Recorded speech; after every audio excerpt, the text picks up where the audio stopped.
কে রে ওখানে? তাড়াতাড়ি বেরিয়ে আয়, নয়তো গুলি করে দেব। এদিকে আকাশ বের হচ্ছে না, কারণ বের হলে বিপদ হতে পারে, তাই বসে আছে পুলিশ আসার অপেক্ষায়। আমি আবারও বলছি, বেরিয়ে আয়। ওখান থেকে কেউ বের না হতেই রাজীব ইশারা দিতেই ওখান থেকে কয়েকজন লোক এসে জায়গাটা চেক করতে আসে। ওখানে ওখানে আকাশ দেখে গুলি করতে থাকে। এইদিকে আকাশ তো প্রাণের ভয়ে পালাতে থাকে, তবে পেছনের দিকে নয়, সামনের দিকে, কারণ পুলিশ আসার আগেই ওরা গাড়ি চালিয়ে দেয়। তাই আকাশও ওর পায়ের কাছ থেকে বন্দুক বের করে ওদের উপর গুলি করতে থাকে। ওদের কয়েকজনকে আকাশ মেরে ফেলে গুলি করে, বাকিরা গাছের পাশে লুকিয়ে আছে। আকাশ গাড়ির চাকায় গুলি করে চাকা নষ্ট করে দেয়, এতে করে গাড়ির সামনে আর এগোতে পারবে না। আকাশ একে একে ওদের সবাইকে মেরে ফেলে। এরপর গাড়ির কাছে যাওয়ার আগে মোবাইল গাছে আটকে রাখে, যাতে করে সবাই লাইভ দেখে। আমি রিপোর্টার আকাশ। আপনারা দেখছেন RTV। এতক্ষণ আপনারা লাইভ দেখছেন কিভাবে মেয়েদের পাচার করা হচ্ছে। এখন আপনারা দেখবেন এই গাড়ির ভিতরে কি আছে। তাহলে চলুন এই গাড়ির ভিতরে কি আছে তা দেখি। আমি এখন গাড়ির দরজা খুলব এবং ভিতরে কি আছে তাহলে আপনারা দেখুন। এখানে প্রায় 15 জন মেয়ে আছে, যাদের বিভিন্ন পতিতালয়ে বিক্রি করে দেওয়া হবে। এই চক্রের পিছনে কারা কারা আছে তা অবশ্যই পুলিশ আশা করি খুঁজে বের করবে। এইদিকে পুলিশদের খবর দেওয়া হয়েছে, ওনারা জানি না এত দেরি কেন করছে। তাই আমি এই মেয়েগুলোকে নিজ দায়িত্বে পুলিশের কাছে নিয়ে যাব। তাই এরপর কি হবে না হবে তা জানতে RTVতে চোখ রাখুন। ধন্যবাদ আপনাদের সবাইকে। এদিকে আকাশের এইসব খবর অনেকে ভালো লাগে, তাই আকাশকে সবাই চেনে। আকাশ সব কিছু ঠিক করে দিয়ে অফিসে আসে। অফিসে আসলে সবাই অনেক প্রশংসা করে আকাশের। সবার সাথে কথা বলে আকাশ ওর স্যারের কাছে চলে আসে। ওখানে আসতে ওর হাতে একটা কাগজ ধরিয়ে দেয় উনি। আকাশ কাগজটা হাতে নিয়ে বলে, স্যার, এই কাগজটা কিসের? তোমাকে দুঃখের সাথে জানাচ্ছি যে কি স্যার বলেন, এই কাগজটা কিসের? আকাশ, তোমার প্রমোশন হয়েছে। কি বলছেন কি স্যার? ঠিকই বলছি, তাই তোমাকে আমেরিকায় যেতে হবে। ওখানকার একটা চ্যানেলের চেয়ারম্যান তোমার মেধা এবং বুদ্ধি দেখে তোমাকে এই অফারটা করেছে। আমি যেহেতু এখানকার চেয়ারম্যান, তাই আমাকে বলেছে তোমাকে বলার জন্য। কিন্তু স্যার আমি চলে গেলে আপনার তো লস হবে। তেমন লস হবে না, ওনার সাথে আমার চুক্তি হয়েছে। উনি আমাকে মাসে 1,00,000 টাকা করে দিবে তুমি যতদিন ওনাদের সাথে কাজ করবে। কিন্তু স্যার আপনি সামান্য কয়েকটা টাকার জন্য। এটা কোনো সামান্য টাকা না আকাশ। তুমি ভেবে দেখো, বাংলাদেশ থেকে আমেরিকার একটা সাংবাদিক হওয়ার জন্য অফার পেলে, এই অফার তুমি পেলে তোমার কি পরিমাণ লাভ হবে তুমি জানো। তার সাথে তুমি সারা জীবনের জন্য প্রতিষ্ঠিত হতে পারবে। আমি চাই তুমি অনেক বড় হও, তাই আমি তোমার কথা ভেবে রাজি হয়েছি। ওই টাকা দেখে নাও। তার উপর তুমি যে রিপোর্ট করো, তার জন্য তোমার জীবনও যেতে পারে। তাই এখান থেকে তোমার যাওয়াটাই ভালো হবে। তাহলে স্যার আপনি যেহেতু এত করে বলছেন, আমার যাওয়ার ব্যবস্থা করেন। তুমি পাসপোর্টের ফটোকপি দিয়ে যেও, আমি ওনাদের কাছে পাঠিয়ে দিব। তাহলে স্যার আমি এখন আসি। আচ্ছা দাও। আকাশ ওখান থেকে চলে আসে, কেননা এখন আবার যেতে হবে আরেকটা জায়গায়, যেখানে আজকে বিপুল পরিমাণে অস্ত্র পাচার হবে। তাই আকাশ ওখানে রিপোর্ট করতে যেতে হবে। আকাশ কখন কোথায় যাবে তা সে কারোর কাছ সাথেই শেয়ার করবে না। ওই রাতে আকাশ আবার বেরিয়ে পড়ে নদীর ধারে, কেননা ওখান দিয়ে আজকে অস্ত্র পাচার হবে। তাই আকাশ আগে থেকে সব কিছু রেডি করে নেয়, জায়গায় সব ক্যামেরা সেট করে নেয়, যাতে করে খুব সহজেই আকাশ সব কিছু লাইভ দেখাতে পারে। এদিকে ওরা অস্ত্র এনে ঘাটে নামাচ্ছে, এদিকে সব কিছু লাইভ দেখাচ্ছে। কিছুক্ষণ পর ওদের কাছে কল আসে। ওরা কল পেয়ে জানতে পারে কেউ ওদের এই ঘটনাগুলো লাইভ দেখাচ্ছে। তাই ওরা বাক্স থেকে বন্দুক বের করে গুলি করতে থাকে। এভাবে ওদের গুলি করার জন্য কয়েকটা ক্যামেরা নষ্ট হয়ে যায়। এই গুলির ফলে ওরা সবাই ভয় পেয়ে যায়, কেননা ওদের গুলি করার জন্য আকাশের শরীরেও গুলি লাগতে পারে। তাই ওনাদের চিন্তা। তা দেখে বড় স্যার আকাশকে কল দেয়। আকাশ, তুমি ওখান থেকে তাড়াতাড়ি চলে আসো, এখানে অনেক বিপদ। না স্যার, এখানে পুলিশ আসা পর্যন্ত আমি এদের কোথাও যেতে দিব না। এই বলেই আকাশ লাইভ অফ করে দিয়ে ওদের সাথে যুদ্ধ করতে থাকে। ওদের সাথে আকাশের যুদ্ধ হতে থাকে। ওদের মধ্যে অনেকে মারা যায়, আবার অনেকে আহতও হয়। এদিকে ওরা আকাশকে প্রায় চারদিক থেকে ঘিরে ফেলেছে। এখন শুধু পুলিশ আসা পর্যন্ত আকাশ ওদের ব্যস্ত রাখতে হবে। কিছুক্ষণ পর পুলিশও এসে ওদের উপরে গুলি করতে থাকে। একে একে অনেক লোক মারা গেল, আবার অনেকে স্যারেন্ডার করার ভয়ে নিজে নিজে গুলি করে মরে যায়, যার কারণে পুলিশ যখন পর্যন্ত কাউকে জীবিত দেখতে পায়নি ওদের সবাই মারা গেলে। ওয়েল ডান মিস্টার আকাশ, আপনি না থাকলে তো এতক্ষণ ওরা সব কিছু নিয়ে ফেলতো। এটাই তো আমার কাজ। কিন্তু আমরা এত চেষ্টা করে কোনো কিছুর ক্লু পাইনি। কিন্তু আপনি সব সময় সবার আগে ওখানে উপস্থিত থাকেন, তার উপর আবার আমাদের কল দিয়ে জানিয়ে দেন। একটা কথা বলুন তো, এই সব তথ্য আপনি কোথা থেকে পান? দেখুন, বর্তমানে আমার কথা চিন্তা না করে আপনি এইগুলো নিয়ে চলে যান। আমি এখন যাই। আকাশ ওখান থেকে চলে আসে বাসায় এসে রেস্ট নেয়। পরের দিন আকাশ অফিসে যায়। অফিসের সবাই আকাশের প্রশংসায় পঞ্চমুখ। ওখানে সবাই আকাশকে ভালোবাসে, তার সাথে আবার অনেকে ঘৃণাও করে, কেননা এখানে থাকা সব রিপোর্টারই চায় আকাশের মতো হতে। সেজন্য অনেকে আকাশের ক্ষতি করার জন্য লেগে আছে। তাই চ্যানেলের চেয়ারম্যান আকাশকে বাহিরে পাঠিয়ে দিতে চায়। পরের দিন সকালে আকাশ রেডি হয়ে নেয়, কেননা আজকে আকাশকে যেতে হবে। কিন্তু আকাশ যখন এয়ারপোর্টে আসে তখন অন্য সব চ্যানেলের রিপোর্টারও সাথে আরও অনেক লোক আসে আকাশকে না যেতে দেওয়ার জন্য। কিন্তু আকাশকে যেতে হবে, কেননা এখানে আকাশের অনেক বিপদ। তাই আকাশ ভেতরে ঢুকে প্লেনে গিয়ে বসে। এদিকে আকাশ কোনো দেশে যাবে, তার কোনো নির্দিষ্ট দেশ ওর টিকিট লেখা নেই। তাই আকাশ কোন দেশে যাবে তা কেউই জানে না। কিছু ঘন্টার পর আকাশ আমেরিকায় চলে আসে, কেননা ওখানেই আকাশকে নেওয়ার জন্য ওই চ্যানেলের চেয়ারম্যান নিজে আসে আকাশের সাথে দেখা করার জন্য এবং ওকে নিয়ে যাওয়ার জন্য। আমি রাশেদ চৌধুরী, এবি চ্যানেলের চেয়ারম্যান। আমি তোমাকে ডেকেছি, তাহলে চলো আমাদের অফিসটা তোমাকে একবার নিয়ে যাই। এরপর তুমি কয়েকদিন পর না হয় অফিসে জয়েন করতে পারবে। তাই হবে স্যার। এখন তাহলে গাড়িতে ওঠো। আকাশ গাড়িতে উঠলে ওরা নিয়ে চলে আসে ওদের চ্যানেলের অফিসে। কিছুক্ষণ পর আকাশ গাড়ি থেকে নেমে সামনে তাকিয়ে দেখে অনেক বড় চ্যানেলের কোম্পানি এটা। অনেকে ফুল দিয়ে দাঁড়িয়ে আছে আকাশকে বরণ করার জন্য, কেননা এই অফিসে সবাই এখন আকাশের ব্যাপারে জানে। তাই সবাই আকাশের সাথে কথা বলার জন্য দাঁড়িয়ে আছে। কিন্তু সবাইকে আশ্চর্য করে আকাশ নিজের মুখ ডেকে রেখেছে।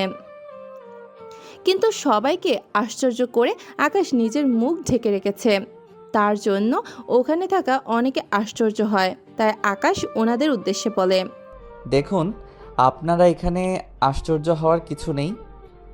আমি সবসময় আমার পরিচয় এবং চেহারা দুটোই গোপন রেখে চলি, তাই এখানেও তাই করব। এতে আপনাদের কারোর অসুবিধা হবে না আশা করি। ঠিক আছে, তোমার যা ইচ্ছে। এখন চলো তোমাকে অফিসটা ঘুরে দেখাই। আকাশ ওদের অফিসের চেয়ারম্যানের সাথে ঘুরে ঘুরে অফিসটা দেখতে থাকে। অফিস দেখা শেষ হলে চেয়ারম্যান স্যার বলে, আকাশ, তাহলে তুমি কবে থেকে জয়েন করতে চাইছো আর অফিসটা কেমন লাগলো? অফিসটা অনেক ভালো, তার সাথে অনেক বড়। আমি তাহলে 3 দিন পর জয়েন করি। এর আগে কিছু কাজ আছে, তা আমাকে শেষ করতে হবে, তবে কাজ করব। সেজন্য আমার কিছু শর্ত আছে। দেখো, তোমার বেতন তুমি সবার আগেই পাবে। তুমি চাইলে সপ্তাহে 4 দিনের জায়গায় 10 দিনও ছুটি কাটাতে পারবে। স্যার আমি ওইগুলোর কথা বলিনি। তাহলে? দেখুন, আমি কাজ করব, তবে কখন কোথায় থাকব তা আমি নিজেও জানি না। আমি কখন কোথায় গিয়ে লাইভে যাব তা আমি কাউকে বলবো না। যখন লাইভ হবে তখন আমি কল দিব। কল দিলে আপনারা লাইভে নেওয়ার ব্যবস্থা করবেন। আমি অফিসে সময় করে উপস্থিত নাও থাকতে পারি, আবার অফিস ছুটি হওয়ার পরও কাজ করতে পারি, তাই এই নিয়ে আমাকে কোনো কথা বলতে পারবেন না। তা না হয় মানলাম, তুমি কি আগের অফিসেও এমন করে কাজ করতে? না স্যার, আগের অফিসে তো আমি কখনো যাইনি, শুধু গুরুত্বপূর্ণ কাজ থাকলে যেতাম, নয়তো সব কিছু কল দিয়েই বলতাম। আচ্ছা, তাই হবে। এখন তাহলে তুমি বাসায় যাও, কোম্পানি থেকে তোমাকে থাকার ব্যবস্থাও গাড়ি দেওয়া হবে। না স্যার, আমার ওইসব কিছু লাগবে না। তোমার সুরক্ষার একটা ব্যাপার আছে। না স্যার, আমি সব কিছু আমার জিনিসই ইউজ করব। তাহলে চলি স্যার। এখন হয়তো আপনারা ভাবছেন কিভাবে কি হতে চলেছে, কেননা এই শহরটা কিন্তু আকাশের অপরিচিত না, এই শহরে সব কিছু চেনা। ওই দিন আকাশ বাসায় ফিরছিল। আকাশ এখানে একটা হোটেলে থাকে, ও রুমে এসে শুয়ে থাকে। এইদিকে রাতের বেলায় এই শহরে একে রাজত্ব চলে। একে হচ্ছে আন্ডারওয়ার্ল্ডের কিং। ওর উপরে কোনো মাফিয়া কথা বলতে পারে না, শুধু একজন পারে, আর সে হচ্ছে ডন। ডনও মাফিয়া কিংদের মতো, কিন্তু ডন সবসময় অবৈধ কাজ করে বেড়ায়। একে শুধুমাত্র রাতের বেলায় ওর কাজকর্ম করতে থাকে। এদিকে ডন দিনেও রাতে নিজের কাজ চালিয়ে যায়। এদিকে রাতের বেলায় একে ওর আস্তানায় চলে আসে। ওখানে আসতেই সবাই দাঁড়িয়ে যায়। শহরে নতুন কোনো খবর আছে কি? একটা খবর পেয়েছি, তবে সঠিক কিনা তা জানি না এখনো। কি খবর? তাড়াতাড়ি করে বলো। বস, খবর পেয়েছি বাংলাদেশ থেকে একজন সাংবাদিক আনা হয়েছে। ওই সাংবাদিক কয়েকদিন পর কাজ করতে পারে। ওটা নাকি খুব সাংঘাতিক। যাক, তাহলে ওর সাথে খেলতে অনেক ভালোই হবে। এখন বল, ডনের খবর কি? কোথায় আছে ডন? বস, এই ব্যাপারে কিছু জানি না, কেননা ডন আজকাল কোথায় থাকে তাই তো জানি না। ওকে, কোনো ব্যাপার না। ডনের নাকি কিছু মালপত্র কাল আসবে, তাই তোরা রেডি হয়ে থাকিস। কোনো চিন্তা করবেন না, সব হয়ে যাবে। তাহলে আজকের মিটিংটা এখানে শেষ। এদিকে সকাল বেলা আকাশ বের হয়ে অফিসে না এসে সমুদ্রের ধারে আসে, কেননা এখানে আজকে অবৈধ কাজ হবে, সেজন্য এখানে আসা। আকাশ আগের মতো সব জায়গায় সব কিছু ফিটিং করে রাখে। কিছুক্ষণ পর একটা জাহাজ সমুদ্রের ধারে এসে থামে। আকাশ তখন অফিসে কল দিয়ে বলে ওর ভিডিওটা লাইভ নেওয়ার জন্য, কিন্তু অফিস এত তাড়াতাড়ি না খোলার কারণে আকাশের ভিডিও লাইভে যাচ্ছে না। তাই আকাশ সব কিছু ভিডিও করতে থাকে। ভিডিও করতে করতে আকাশ ওর নিজের মতো করে সব ব্যবস্থা করতে থাকে। এইদিকে সমুদ্রের ধারে অস্ত্র বোঝাই করা বাক্স নামাতে থাকে। ওই সব কিছু আকাশ রেকর্ড করে নেয়। কিছুক্ষণ পর ওখানে পুলিশ আসে। পুলিশ আসতেই ওদের মধ্যে বন্দুক যুদ্ধ হতে থাকে। এতে করে ওদের মধ্যে অনেক লোকই মারা যায়, আবার অনেক লোকে জাহাজে করে পালিয়ে যায়। ওরা পালিয়ে গেলে আকাশ এখানে আসতেই, এই ছেলে কে তুমি? হাত উপরে তোলো, এইদিকে আসো। গুলি করবেন না, আমি একজন রিপোর্টার। কে তুই? রিপোর্টার? তাহলে এইভাবে মুখ কেন বেঁধে রেখেছিস? এই দেখুন আমার কার্ড, এই এবি চ্যানেলে কাজ করি। ওই চ্যানেলের কার্ড দেখে পুলিশ আকাশকে ছেড়ে দিয়ে জিজ্ঞেস করে, এটা বলো, তুমি কি করে এখানে আসলে? আমাদের কল দিয়ে তুমি আসতে বলেছিলে। কি যে বলেন না স্যার, আমি তো আপনাদের কল দিয়ে এখানে আসতে বলি। জি, আমি আসতে বলেছিলাম। বিশ্বাস না হলে ওই নাম্বারে কল দিলেই বুঝতে পারবেন। তাহলে এটা বলো, তুমি কি করে জানতে এখানে এরকম কাজ হচ্ছে? তা জানাটা কি দরকার? এখানে যা হচ্ছে তা আপনি উদ্ধার করেছেন, এটাই অনেক। আমার দরকার রিপোর্ট করা, আমি তাই করছি। কিন্তু তোমার সাথে ক্যামেরাম্যান ও ক্যামেরা কিছুই তো দেখতেছি না আমি। ওই যে ক্যামেরা লুকানো, আর আমার ক্যামেরাম্যান লাগে না। আমার সব রেকর্ড করা শেষ। আমি তাহলে এখন আসি স্যার। এদিকে ডন খবর পেয়ে যায় ওর অস্ত্র পুলিশ জব্দ করে নিয়েছে ওই রিপোর্টারের সাহায্যে। ওই রিপোর্টারকে তো আমি কখনোই ছাড়বো না।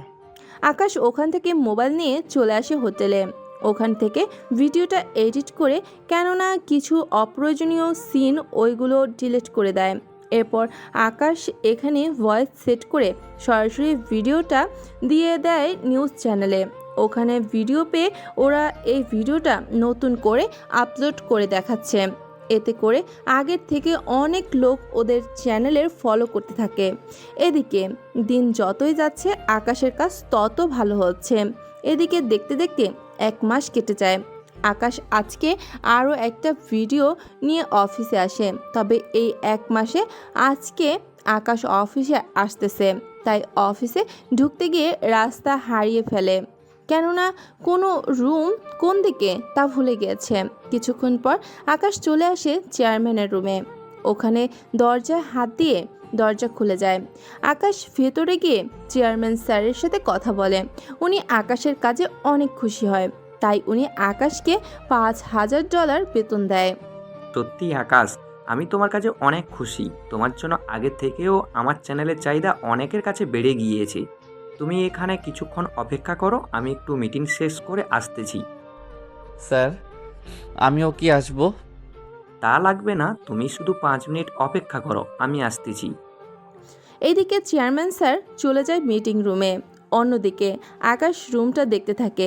এদিকে আকাশ ওয়াশরুমে যাবে, তাই দরজা খুলতেই একটা মেয়ে চিৎকার করে ওঠে। মেয়েটার চিৎকার শুনে আকাশ ওর মুখ চেপে ধরে। এই যে এইভাবে চিৎকার কেন করছেন? মেয়েটার চোখের ইশারায় ওর মুখ থেকে হাত সরাতে বলছে। আকাশ হাত সরিয়ে নেয়। তোর সাহস কি করে হয় এই ওয়াশরুমে আসার? তাও আমাকে এই অবস্থায় দেখে নিয়েছিস? দেখুন, দোষ তো আপনার। দরজা লক না করে আপনি এখানে গোসল করছেন। এটা বাড়ি না অফিস যে এখানে গোসল করবেন। আমি এখানে যা খুশি তাই করব, তাতে আপনার কি? তাছাড়া আপনি কোন সাহসে এই রুমে ঢুকেছেন? এত কথা না বলে জামা পরে বাইরে আসেন। এই রকম অবস্থায় অন্য কেউ দেখলে আপনার তো। আকাশের কথায় ইরা ওর দিকে তাকিয়ে দেখে টাওয়াল নিচে পড়ে গেছে। ইরা একটা চিৎকার দিয়ে আকাশকে ধাক্কা দিয়ে দরজা বন্ধ করে দেয়। এদিকে আকাশ উঠে দেখে ওর শার্ট কিছুটা ভিজে গিয়েছে, কেননা ইরার শরীরে থাকা পানি আকাশের শার্টে লেগে যায়। তাই আকাশ রুমে এসে থাকে। কিছুক্ষণ পর চেয়ারম্যান স্যার রুমে আসে। আকাশ, তোমার শার্ট ভেজা কেন? স্যার ওই কিছু না, একটু পানি লেগে গিয়েছিল। কিন্তু এখানে পানি কই থেকে আসবে? আরে স্যার ওখান থেকে। তো তুমি যেন কি বলবে বলেছিলে? এদিকে আকাশ বুঝতে পারে মেয়েটি বের হলে সমস্যা হতে পারে, তাই আকাশ ওখান থেকে বের হয়ে যায় তাড়াতাড়ি। এদিকে ইরা বের হয়ে। এই রুমে একটা ছেলে ছিল, ওই ছেলেটা কোথায়? ও তো অনেক আগেই বেরিয়ে গেল, কিন্তু তুই ওই ছেলের কথা কেন জিজ্ঞেস করেছিস? এত কথা জানতে চাইনি আমি। তুমি এক্ষুনি ওই ছেলেকে এখানে আসতে বলো। ওকে অনেক তাড়াতাড়ি করো। ও তো অফিসে কাজ করে না। বাহ, অফিসে কাজ করে না, সেখানে তুমি ওই ছেলেকে এই রুমে বসিয়ে দিয়ে কোথায় গিয়েছো? আরে আমি তো মিটিং রুমে গিয়েছিলি। তুমি ওর নাম্বারটা আমাকে দাও। আরে আমি তো মিটিং রুমে গিয়েছিলাম। কিছু হয়েছে কি? হয়ে থাকলে আমাকে বল। তুমি ওই ছেলেকে কল দিয়ে এই রুমে আসতে বলো। ইরার কথায় চেয়ারম্যান আকাশকে কল দিয়ে ওনার রুমে আসতে বলে। আকাশ নিচ থেকে আবারও উপরে উঠে ওনার রুমে আসে। স্যার চলেই তো যাচ্ছিলাম, তাহলে আবার কেন ডেকেছেন? আমি না, ও ডাকতে বলেছে। ইরার দিকে ইশারা করে। এদিকে আকাশ ইরার দিকে তাকিয়ে আছে। দেখে ইরা রাগে লুক নিয়ে তাকিয়ে আছে। দেখুন স্যার, আমার কোনো দোষ নেই। আমি যেই কথাটা বলার আগেই ইরা দৌড়ে এসে আকাশের মুখ চেপে ধরে। এই, আপনি একদম চুপ থাকেন। আপনাকে কি আমি বলছি মুখ খুলতে? বলতে কি একটু লজ্জা করে না? বাবা সামনে মেয়ের। ইরা, কি বলছিস তুই? আমি তো কিছুই বুঝতে পারছি না। আব্বু, তার আগে বলো এই ছেলেটি কে? এই ছেলেটি আমাদের এখানে কাজ করে, তাও 1 মাস হয়েছে। কি? 1 মাস ধরে আমাদের এখানে কাজ করে আর আমি ওকে এখন দেখছি? আসলে ও তো অফিসে আসে না, তাই তুই দেখিস না। কেন, তুমি ওকে বেতন দিচ্ছ অথচ ও অফিসে আসে না? এটা ঠিক বুঝলাম না আব্বু। স্যার আকাশ স্যার বলাতে ওনারা দুজনেই কথা বন্ধ করে দিয়ে আকাশের দিকে তাকায়। কি হয়েছে আপনার? আপনারা কথা বলেন, আমি না হয় যাচ্ছি। আপনি চুপ করে বসেন। আব্বু, তুমি বাইরে যাও, ওনার সাথে আমার কথা আছে। ইরার আব্বু রাশেদ চৌধুরী রুম থেকে চলে যায়। উনি চলে যাওয়ার পর। আচ্ছা, ওয়াশরুমের দরজা নক করে ঢুকতে হয়, তা কি আপনি জানেন না? ওয়াশরুমের দরজা বন্ধ করে গোসল করতে হয়, তা কি আপনি ভুলে গেছেন? এটা আমার আব্বুর অফিস, তার উপর এটা ওনার পার্সোনাল রুম। আমি মাঝে মাঝে সময় পাই না বলে এখানে এসে গোসল করি, কিন্তু আপনি দরজা নক না করে আমার সব কিছু ইচ্ছে করে আপনার চোখ দুটো। চোখ না থাকলে আমি আপনাকে তো আজকে এত সুন্দর করে দেখতে পেতাম না। কি? তবে আপনার তিলটা কিন্তু অনেক সুন্দর। এদিকে আকাশ চলে যায়। অন্যদিকে ইরা আয়নার সামনে দাঁড়িয়ে আছে, কেননা ইরা শরীরে দুইটা তিল আছে, একটা ঠোঁটে আর একটা না থাক। আপনাদের সব কথা না জানলেও চলবে। ইরা তিলের কথা শুনে লজ্জা পেয়ে ওর কেবিনে চলে যায়। এদিকে আকাশ আজকের দৃশ্য মনে পড়তেই হাসি পায়, কেননা যা যা না দেখার কথা ছিল তাই দেখে নিল। এদিকে আকাশ আবারও কাজ করতে থাকে। এদিকে ইরা ওর আব্বুর কাছে আসে। আব্বু, একটা কথা ছিল।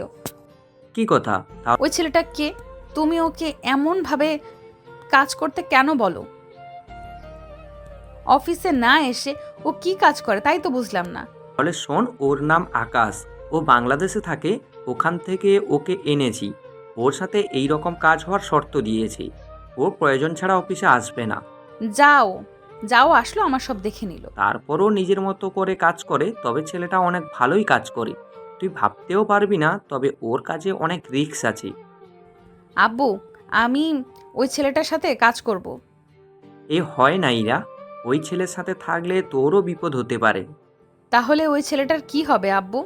ওই ছেলেটার কাজই হচ্ছে এটা, তুই ওর সাথে থাকলে তোর বিপদ হতে পারে। দেখো, আমি এত কিছু জানতে চাই না। আমি ওই ছেলেটার সাথে কাজ করব এই কথা ওই ছেলেকে বলে দাও এখন। তুই যা, আমি বলে দিব। এদিকে বিকেল হয়ে যায়। আকাশ ওর ডিউটি করে চলে আসে হোটেলে।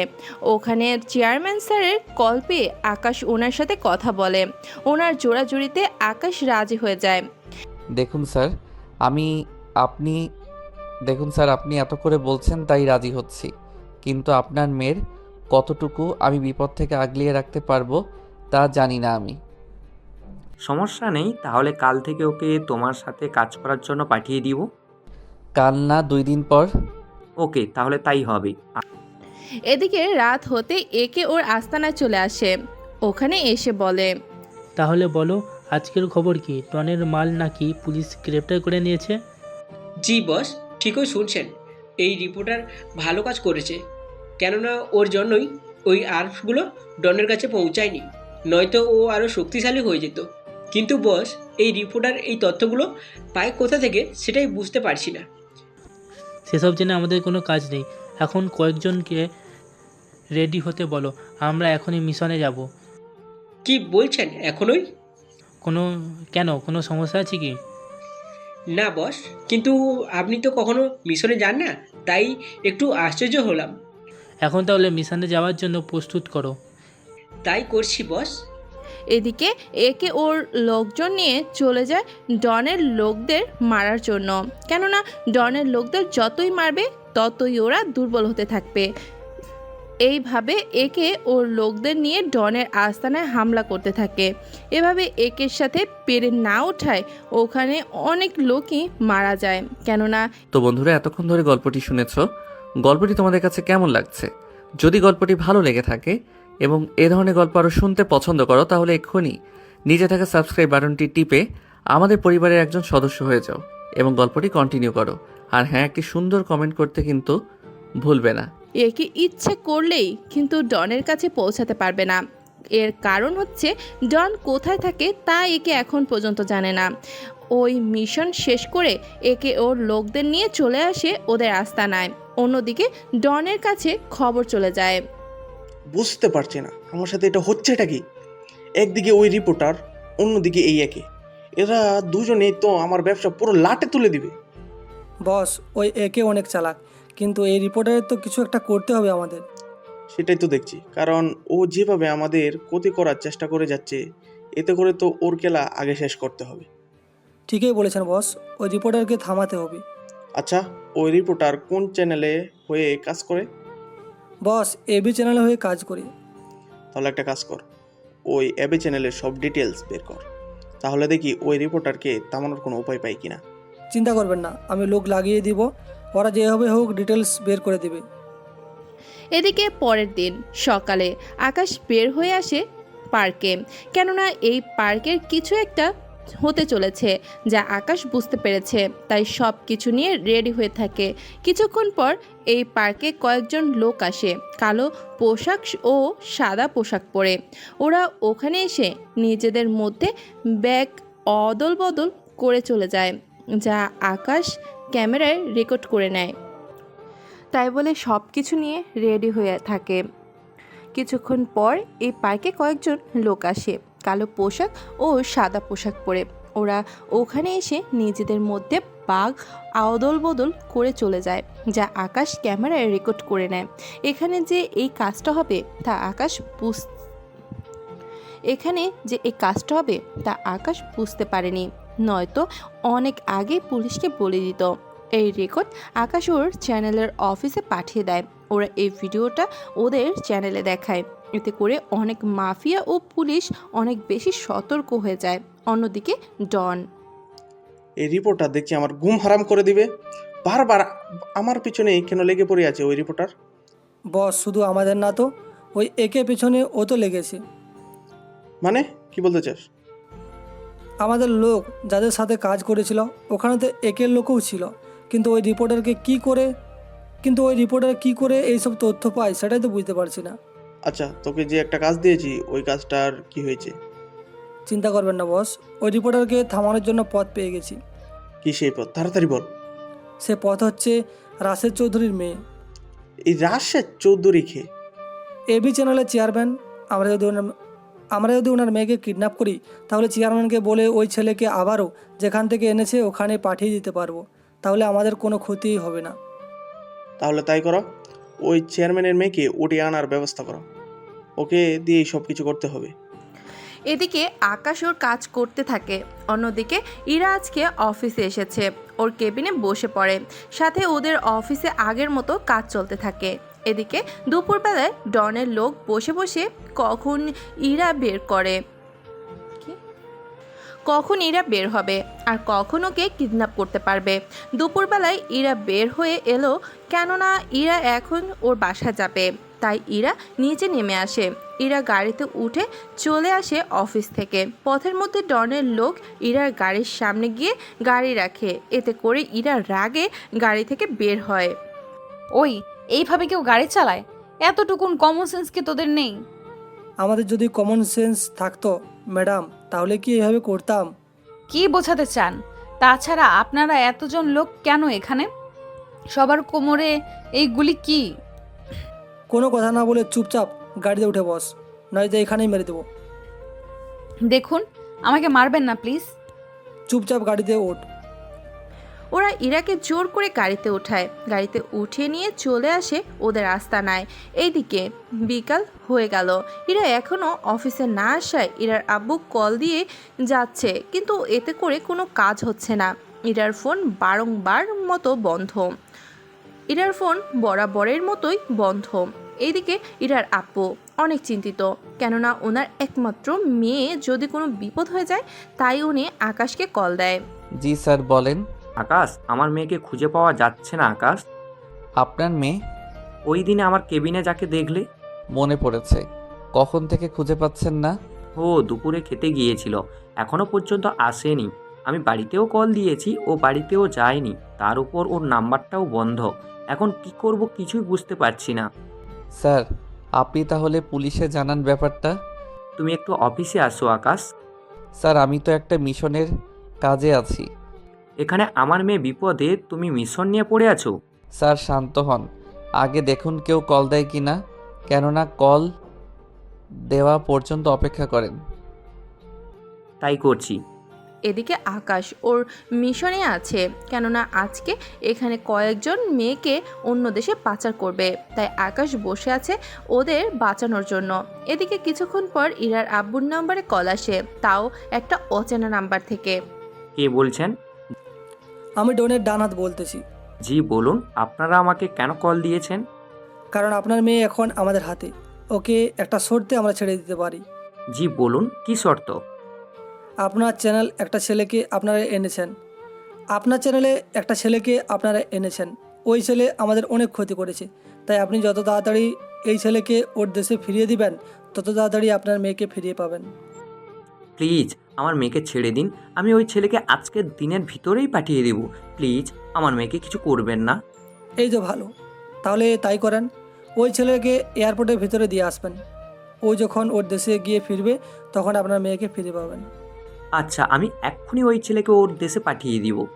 তাহলে তাই করেন। ইরার আব্বু অনেক চিন্তিত হয়ে পড়ে, তাই উনি আকাশকে কল দিয়ে সবটা জানায়। আকাশ সবটা জেনে দেখুন, আমার জন্য আপনার মেয়ের কোনো ক্ষতি হোক তা আমি চাই না। শুধু এতটুকু বলবো, আমি এই মিশনটা শেষ করে আসব। শেষ না করে আসলে হয় না। স্যার, আপনার কাছে যেমন আপনার মেয়ের জীবনটা দামি, ঠিক এখানেও অনেক মেয়ে আছে যারা ওদের পরিবারের কাছে দামি। তাহলে তাই করো। এদিকে কল কেটে দিয়ে আকাশ অপেক্ষা করতে থাকে। কিছুক্ষণ পর ওরা মেয়েদের নিয়ে আসে, তবে খুবই অল্প সংখ্যক লোক, তাই আকাশ ভিডিও রেকর্ড করছে, কারণ লাইভ দেখালে অনেক অসুবিধা হবে সেজন্য। এদিকে ওরা একে একে মেয়েগুলোকে গাড়ি থেকে নামাতে থাকে। আকাশ দূর থেকে গুলি করে গাড়ির চাকাগুলো নষ্ট করে দেয়, যাতে করে কোনো গাড়ি থেকে বের হয়ে যেতে না পারে। এদিকে একে একে মেয়েগুলোকে নামাতে থাকে। আকাশ বাকি লোকদেরও গুলি করে মেরে ফেলে।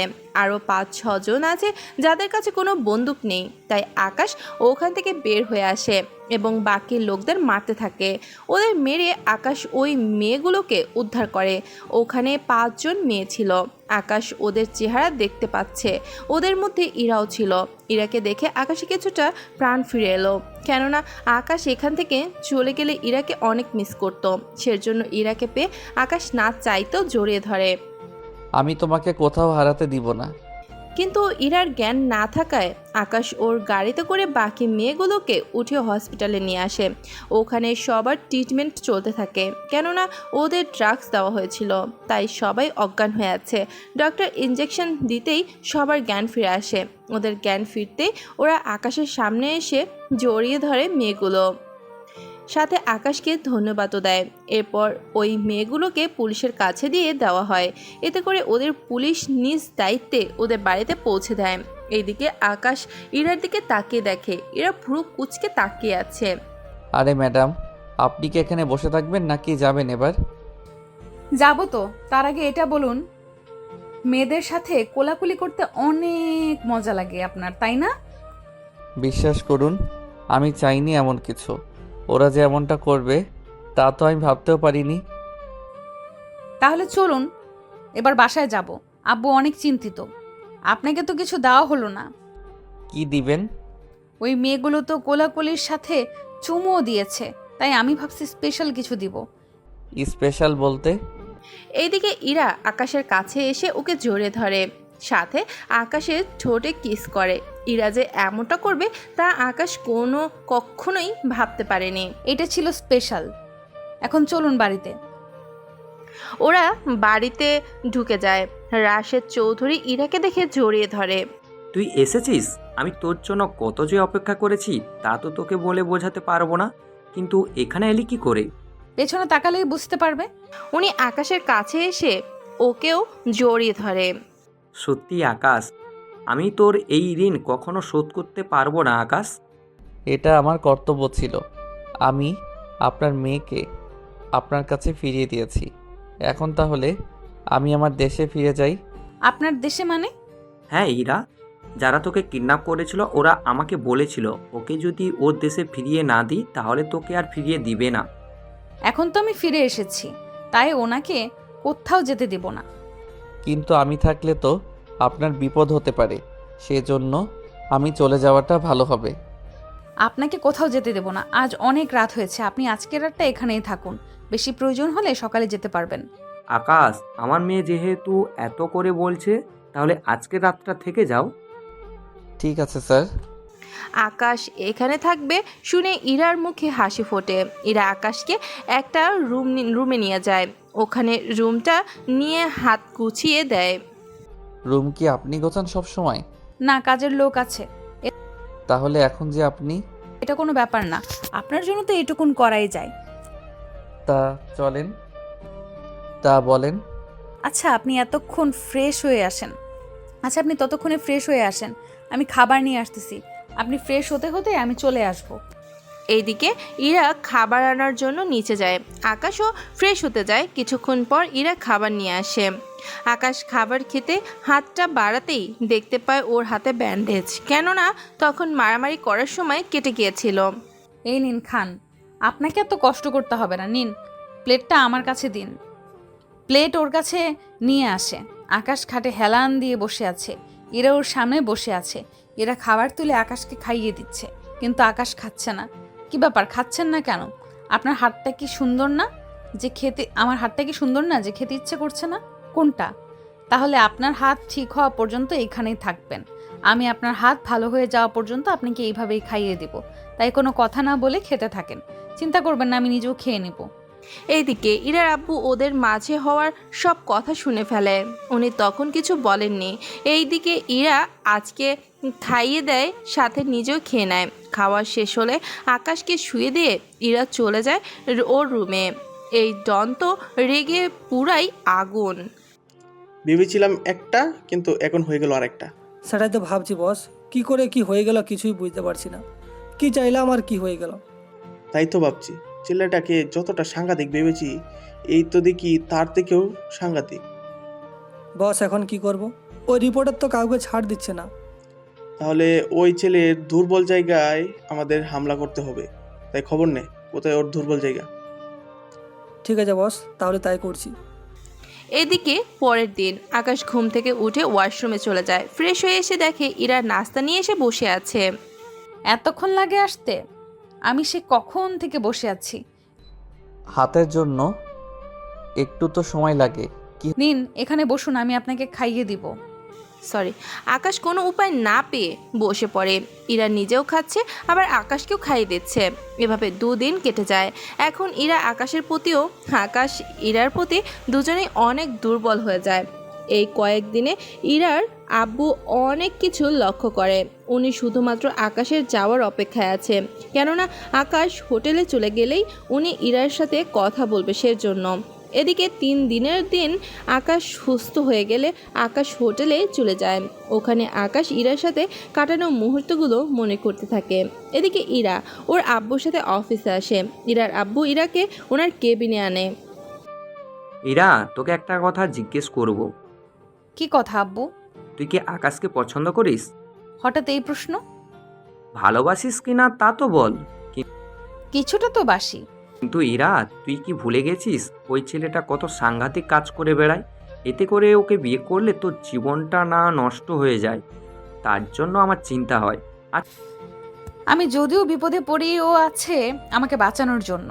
তাছাড়া ও আমাকে ভালোবাসে কিনা তা তো জানি না। যদি ভালোবাসে তাহলে আমি ওকেই বিয়ে করব। তবে তুমি কিন্তু ওর সাথে এই নিয়ে কোনো কথা বলতে পারবে না যে আমাকে ভুলে যেতে, ঠিক আছে তো? আচ্ছা, বলবো না। তুই তো ওর সাথে কাজ করতে চেয়েছিলি। হ্যাঁ, তা তো করতে চেয়েছি, কিন্তু সে কোথায় দেখতেই তো পাচ্ছি না। তাহলে আমি ওকে অফিসে আসতে বলি, তাহলে না হয় তুই ওর সাথে বেরিয়ে যেতে পারবি। আব্বু তুমি তাইলে তাই করো। এদিকে ইরার আব্বু ওকে কল দিয়ে আসতে বলে। আকাশ অফিসে আসার পর ইরাকে পাঠিয়ে দেয় আকাশের সাথে। ইরাও আকাশ একটা গাড়িতে বসে আছে। ইরা শুধু ভাবছে এত দামি গাড়ি ওর কাছে কি করে আসবে। কিছুক্ষণ পর ওর একটা জঙ্গলে চলে আসে। তবে ইরা একটু ভয় পাচ্ছে না, তাই আকাশ কিছুটা অবাক হয়। কি হলো, আপনার ভয় করছে না? ভয় কেন করবে? আর আমাকে আপনি না করে তুমি করে বলবে। আচ্ছা বলবো। এখন আমার সাথে চলো, ভিতরে যেতে হবে। আমাকে একা পেয়ে ফায়দা তুলবেন নাকি? কি মাথা ঠিক আছে? তা ভরসা না করতে পারলে আমার সাথে এসেছেন কেন? তাহলে একটা কাজ করি, আমরা এখনই বিয়ে করে ফেলি, তখন যা খুশি করেন, কোনো আপত্তি থাকবে না। বুদ্ধিটা কেমন দিলাম? তোমাকে মানসিক হসপিটালে নিতে হবে, আর না হয় তুমি এখানে থাকো, আমি ভিতরে যাচ্ছি। আসলে অনেক লেট হবে, গাড়ির ভিতরে গিয়ে অপেক্ষা করো। না থাক, আপনার সাথেই আসবো। তা আমি যদি উল্টাপাল্টা করে বসি তখন? করলে কি করব? যা চাইবেন দিয়ে দেব, কোনো কিছু তো না করব না। দরকার হলে আমি নিজে সব কিছু খুলে। কথাটা শেষ করার আগেই ইরার গালে একটা থাপ্পড় দেয়। এতে ইরা কান্না করতে থাকে। আকাশ অনেক কিছু বুঝিয়ে কান্না থামায়। একদম চুপ, আশেপাশে কেউ শুনবে, তাই কান্না না করে আমার সাথে আসবে। আমি ওরকম ছেলে না যে মেয়েদের অসহায়ত্বের সুযোগ নিব, তাই কথা না বলে আসো আমার সাথে। কিন্তু যদিও আকাশ শুনেছে, কেননা কিছু কিছু গালে অনেক জোরেই মুখ ফসকে বেরিয়ে যেত। ওরা একটা ছোট কুয়োর পাশে এসে থামে, কেননা এই কুয়োটা আকাশের কাছে রহস্যময় মনে হচ্ছে। তাই আকাশ ইরাকে নিয়ে এই কুয়োর থেকে দূরে শুয়ে আছে। ইরাকে নিয়ে ওরা দুজনেই পাশাপাশি শুয়ে আছে। এদিকে ইরা তো আকাশের দিকে তাকিয়ে আছে, আর আকাশ কুয়োর দিকে। এভাবে 20 মিনিট পর কুয়োর ভেতর থেকে কিছু একটা বের হয়, ঘরের মতো। ওখান থেকে কয়েকজন মানুষ বের হয়। ওরা বের হলে উপর থেকে একটা দড়ি আসে।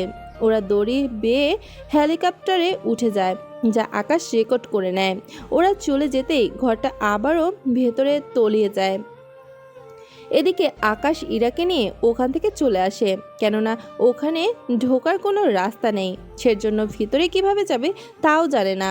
গেলেও ওদের সাথে আকাশ একটা মোকাবেলা করতে পারবে না। তাই ওখান থেকে এসে গাড়িতে বসে এবং এই ভিডিওটা পাঠিয়ে দেয় অফিসে। এদিকে ইরা দিনে আকাশের সাথে থাকে। এতে করে আকাশকে অনেক ভালো করে জানতে পারে। একটা কথা বলবো? কি কথা? তোমার কি কোনো জিএফ আছে, অথবা আগে কি কখনো ছিল? কাজের কথা থাকলে বলেন, এইসব কথা বলে কি করবেন? না, আসলে এমনি জানতে চেয়েছি। তাহলে চুপচাপ বসে থাকেন। আমি এখন হোটেলে যাব, তাই আপনাকে বাসায় নামিয়ে দিয়ে আমি যাব। আচ্ছা, দুইজন একসাথে হোটেলে যাই। ইরার জোড়াজোড়ি করাতে আকাশকে নিয়ে চলে আসে হোটেলে। ইরা রুমে ঢুকে দেখে সব রকমের হাতিয়ার এখানে। সবগুলো কেমন যেন। এত ভালো করে না তাকিয়ে চলেন, আমার হয়ে গেছে। এত তাড়াতাড়ি? ওরা ওখান থেকে বের হয়ে একটা রেস্টুরেন্টে এসে খাবার খেয়ে বেরিয়ে পড়ে। এদিকে ওরা খাবার খেয়ে বেরিয়ে যায়। কিছু দূর এসে দেখে কয়েকজন লোক ওদের ফলো করছে। এখন আকাশ কি করবে বুঝতে পারছে না, তাই গাড়ি জোরে চালাতে থাকে। ওরা একটা ফাঁকা জায়গায় চলে আসে। ওখানে এসে ইরাকে নিয়ে বের হয়ে আসে। এখানে লুকিয়ে থাকবেন, যাই হয়ে যাক না কেন। আমি যতক্ষণ পর্যন্ত আসতে না বলবো ততক্ষণ পর্যন্ত কিন্তু বের হবে না। কিন্তু তুমি কোথায় যাচ্ছ? এখন এইগুলো ভাবার সময় নেই। এই পোশাকটা পরে থাকেন, তাহলে গুলিতে সমস্যা হবে না। আকাশ ওখান থেকে আসলে একের লোক আকাশের উপর হামলা করতে থাকে। এদিকে আকাশ গাড়ির কাছে আসে এবং গাড়ি থেকে সব অত্যাধুনিক সব অস্ত্র বের করে পাল্টা আক্রমণ করতে থাকে। ওরা গুলি করতে থাকে, কিন্তু গাড়িতে গুলি এসে লাগলে ও গাড়ি কোনো সমস্যা হচ্ছে না। আকাশ গাড়ির পেছনে থেকে ওদের মারতে থাকে এক এক করে। এদিকে ওদের দুইটা গুলির মধ্যে একটা গুলি গিয়ে ইরার গায়ে লাগে, কিন্তু জ্যাকেটের জন্য ভেতরে ঢুকতে পারেনি, কারণ আকাশ আগেই জানতো এখানে গুলি আসতে পারে, তাই আগেই পরিয়ে দিয়েছিল। ওদের মারা শেষ হলে মোটামুটি আকাশ ওখান থেকে ইরার কাছে আসে। তোমার কিছু হয়নি তো? জ্যাকেটের ভেতরে একটা লাগে আর একটা গুলি। জ্যাকেটের ভেতর একটা লাগে আর একটা গুলি আমার হাতের ব্রেসলেটে লেগে অন্যদিকে চলে যায়। সেজন্য একটু ব্যথা পেয়েছি। চলো তোমাকে ডক্টরের কাছে নিয়ে যাই। এখন সেজন্য একটু ব্যথা পেয়েছি। তা লাগবে না, ঠিক আছি আমি। এত রিস্ক নিয়ে কাজ কেন করেন? আমি বলি কি, এত রিস্ক নিয়ে কাজ না করলেই তো পারেন। অভ্যাস হয়ে গিয়েছে। এখন চলুন যাওয়া যাক। একটা কথা বলবো? হ্যাঁ বলো। এদিকে ইরা এমন কিছু বলবে তা আকাশ বুঝতে পেরেছে, কিন্তু এখন যে সে কথা বলবে তা বুঝতে পারেনি। কি হলো, উত্তর দিচ্ছেন না কেন? দেখো, আমি ভালো করে জানি তুমিও আমাকে ভালোবাসো, তাই মিথ্যা বলবে না বলে দিলাম। I love you too Ira. আমিও তোমাকে ভালোবাসি, কিন্তু ভয়ে বলতে পারিনি, কারণ তুমি কোথায় আর আমি কোথায় সেজন্য এখন যেহেতু বলেই দিয়েছো, তাই আমি চাই তুমি এই চাকরিটা ছেড়ে দাও, সাথে আমাদের চ্যানেলে কাজ করো, তাও চেয়ারম্যান হয়ে। আমার সাথে আমার বাড়িতে, আমার রুমে আমার সাথেই ঘুমাবে এক বিছানায়। তুমি কি চাও? সবাই আমাকে নিয়ে হাসি ঠাট্টা করুক? উমা, এ কি বলছো তুমি? ঠিকই বলছি। তাহলে সবাই বলবে যে রাজকন্যা সহ রাজ্য হাতিয়ে নিলাম। ওদের কথা শুনতে হবে না। তাহলে বিয়ের পর আমি এখন যেভাবে আছি ওইভাবেই কাজ করব। ঠিক আছে, করতে পারবো, তবে এত সাংঘাতিকভাবে করতে হবে না। তাই হবে। কিন্তু তোমার আব্বু কি রাজি হবে বিয়েতে? আব্বুকে রাজি করানোর দায়িত্ব আমার। তুমি রাজি হয়েছো, এটাই আমার জন্য অনেক। এখন কেউ আসার আগে চলো এখান থেকে। তোমাকে ডক্টরের কাছে তো যেতে হবে, নয়তো এই হাতে ব্যথা করবে। কিচ্ছু হবে না, এখন চলো আব্বুর কাছে, ওনাকে এই খুশির সংবাদটা তো দিতে হবে। আচ্ছা চলো। ওরা গাড়ি করে চলে আসে অফিসে। অফিসে এসে ইরার ওর আব্বুর কাছে আসে। আব্বু, আকাশকে আমি বিয়ে করব, তুমি যত তাড়াতাড়ি পারো ওর সাথে আমার বিয়ে দেওয়ার ব্যবস্থা করো। আরও একটা কথা, ওর কিন্তু আমাদের সাথেই থাকবে। ঠিক আছে ইরামা আমার, তাই হবে। তাহলে আকাশ, আমি তোমার আর ওর বিয়ে দিয়ে অফিসের দায়িত্ব তোমার উপরে বুঝিয়ে দিব। আমি অফিসের দায়িত্ব নিব না। যদি নেই তাহলে অনেকে বললে আমি আপনার ডলার ও সম্পদ দেখে ওকে আমার প্রেমের জালে ফাঁসিয়েছি। তাই আমি চাই না এমন কিছু কেউ বলুক। তাহলে তাই হবে, আমি 2 দিনে তোমার আর ওর বিয়ে দিয়ে দিব। বাংলাদেশ থেকে তোমার কোনো আত্মীয় থাকলে ওনাদের আসতে বলো। তেমন কেউ নেই, আপনি বিয়ের কাজ শুরু করতে পারেন। ইরা এখন আপনার কাছে রাখুন, আমাকে একটা কাজে যেতে হবে। আমিও যাব তোমার সাথে। না ইরা, এখন রাতে তার উপর জঙ্গল, তোমাকে বিপদের মুখে ছেড়ে আসতে পারবো না। আমি একা কোনো মতে আসতে পারবো, তাই আমাকে নিয়ে কোনো চিন্তা করতে হবে না। এদিকে আকাশ চলে আসে। অন্যদিকে ইরা ওর বাবার সাথে চলে আসে বাড়িতে। ওনার বিয়ে সেজন্য উনি সব কিছু অ্যারেঞ্জ করতে থাকে। এদিকে রাতে আকাশ চলে যায়। অন্যদিকে একে ওর লোকজন নিয়ে বেরিয়ে যায়, কেননা এই শহরে কিছু লোক আছে যারা একের লোকের মতো ঘুরে বেড়ায়। তাই একে এখন ওই সব লোকদের নিজ হাতে শাস্তি দেবে, কেননা ওদের জন্য একের নাম খারাপ হচ্ছে। এদিকে একে ওনার কাজ শেষ করে। অন্যদিকে আকাশ জঙ্গলের ভিতর বসে আছে, কেননা এখন এখানে অনেক বড় একটা মাংলিংকের কাজ চলবে। তাই আকাশ ভিডিও লাইভ নিতে পারবে না, কারণ এত রাতে অফিসে কোনো লোক থাকে না। তাই আকাশ ওর নিজের মাধ্যমে ভিডিওটা লাইভে নেওয়ার চেষ্টা করে, যাতে করে লোকজন তার সরাসরি দেখতে পায়।